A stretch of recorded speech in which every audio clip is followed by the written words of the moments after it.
Let's speak to prominent Brexiteer Conservative MP Owen Paterson. Owen Paterson, good morning. Hello, good morning. What the hell's going on?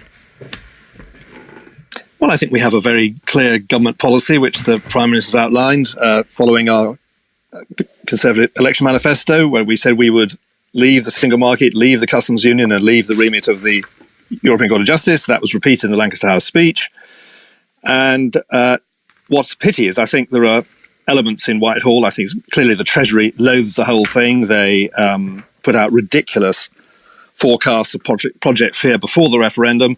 And I think there's still a rearguard action going on to minimise what they see as a bad move. What they're not seeing, and no one is articulating, sadly, at the highest levels, is the tremendous opportunity for this country once we leave the customs union and the single market. So if you take costs, our most disadvantaged citizens are going to get cheaper food and clothing because we pay high tariffs behind the tariff wall of the common external tariff. That advantages every single family in the country. We'll have the opportunity to do trade deals all around the world. The European Union itself says that 90% of world growth is going to be outside the European Union. And we, of course, have a surplus with the rest of the world. We have a massive deficit with the EU itself. So it just seems to be a pity.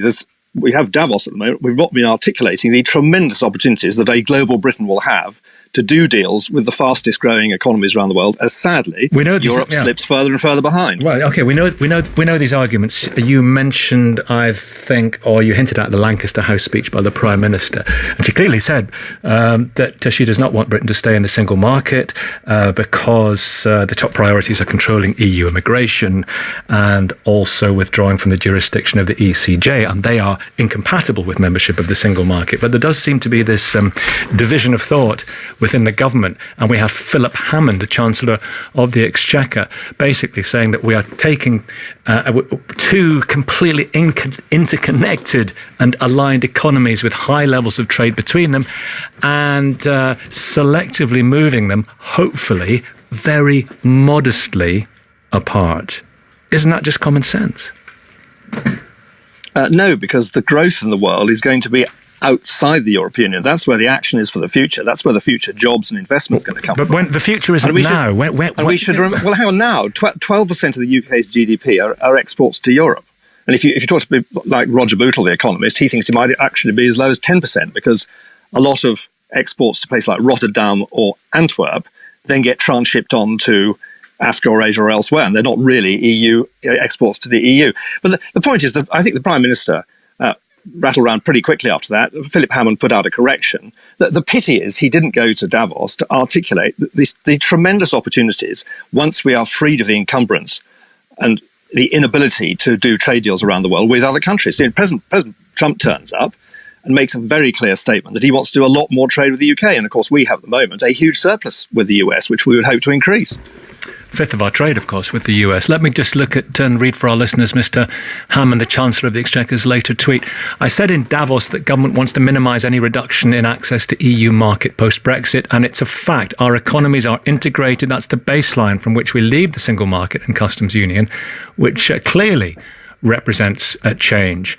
Some people are saying they want a concrete Brexit, and that is a kind of blancmange Brexit. Let's take it away from the arguments that you're very articulatedly making, and we've heard these arguments before for leaving and the sunny future that may well lie ahead.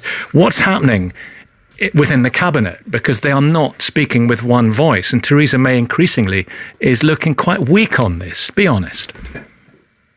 Well, I'm not a member of the cabinet, so you better get a cabinet member to come along and talk to you. But she is the First Lord of the Treasury. She rapidly got a correction out last night, and her statements have been very clear. But her Chancellor is saying one thing, she's saying another thing. This, I mean, at the time of Brown and Blair, you'd have been glorying in this sort of stuff. Yeah, but he also put out a correction on Twitter. The broader point, though, is that I hope senior members of the government will start being very clear about the exciting opportunities if we do leave properly. You know, we do have to leave the single market and the customs union and the ECJ to really flourish and take the advantages.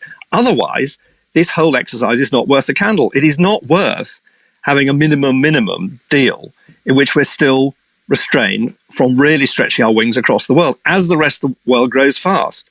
So it is absolutely vital for our economic future, future investment and jobs, that we can work with the rest of the world.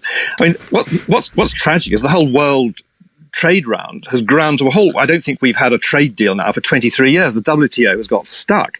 And it's partly because there has not been enough drive. We will retake our seat on the WTO. We will be a real enthusiast for doing trade deals, for reopening the world trade round, which, as we've seen every time it's been pulled off, has massively increased world prosperity and jobs investment. And that's the position I would like to see people talking about. But there has to be subtlety here, because any new trade agreement has to necessarily, needs must include elements of the current single market, which the City of London, for example, which provides services across national borders.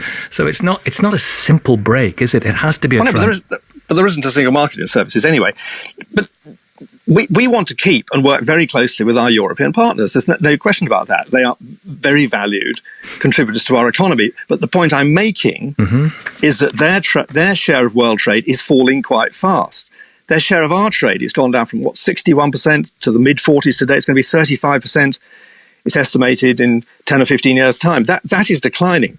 We can't take advantage of the growth in Asia and the USA and other growing parts of the world while we are still restrained by membership of the European Union. And that's what's not coming out enough, is that, and I very much hope David Davis today is going to make it clear we will really be able to negotiate properly during what I hope is a brief interim period. We know the fire is in your belly on this. You're a burningly passionate Brexiteer, but we know that, Owen Paterson. But we have to say, you're coming out with a lot of stuff. There is not unanimity on this. I mean, that's a fact. But let me just take you finally into the political situation here. And Jacob Rees-Mogg, who is a very, very stern critic of any kind of soft Brexit, as I was saying, blancmange Brexit, he has a very high profile at the moment.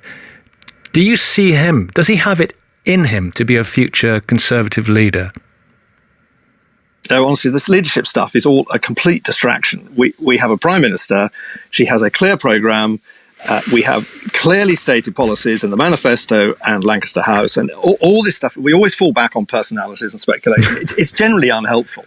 And it's very unhelpful for our negotiators who are having to go to Europe, making it clear what UK policy is. All he did last night, it's a really good speech. It's really well worth reading. He is saying similar things that I am. He's pointing out the massive advantages down the road if we have freedom, all the stuff about data and the precautionary principle. And he also mentioned the WTO that hasn't done a deal for 23 years. Okay. He is just putting out the very positive view, which I would like some of the Treasury ministers to do, which have been, of course, as declared by the First Lord of the Treasury, the Prime Minister. Owen Paterson, thank you very much for coming on this morning.